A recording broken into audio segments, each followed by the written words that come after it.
نہ تو اندھے پر کچھ گناہ ہے اور نہ لنگڑے پر اور نہ بیمار پر اور نہ خود تم پر کہ اپنے گھروں سے کھانا کھاؤ یا اپنے باپ دادا کے گھروں سے یا اپنی ماؤں کے گھروں سے یا بھائیوں کے گھروں سے یا اپنی بہنوں کے گھروں سے یا اپنے چچاؤں کے گھروں سے یا اپنی پھوپھیوں کے گھروں سے یا اپنے ماموؤں کے گھروں سے یا اپنی خالاؤں کے گھروں سے یا اس گھر سے جس کی کنجیاں تمہارے ہاتھ میں ہوں یا اپنے دوستوں کے گھروں سے، اور اس کا بھی تم پر کچھ گناہ نہیں کہ سب مل کر کھانا کھاؤ یا جدا جدا۔ پھر جب گھروں میں جایا کرو تو اپنے گھر والوں کو سلام کیا کرو،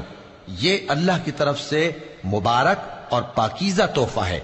اس طرح اللہ اپنی آیتیں کھول کھول کر بیان فرماتا ہے تاکہ تم سمجھو۔ مومن تو وہ ہیں جو اللہ پر اور اس کے رسول پر ایمان لائے، اور جب کبھی ایسے کام کے لیے جو جمع ہو کر کرنے کا ہو پیغمبر کے پاس جمع ہوں تو ان سے اجازت لیے بغیر چلے نہیں جاتے۔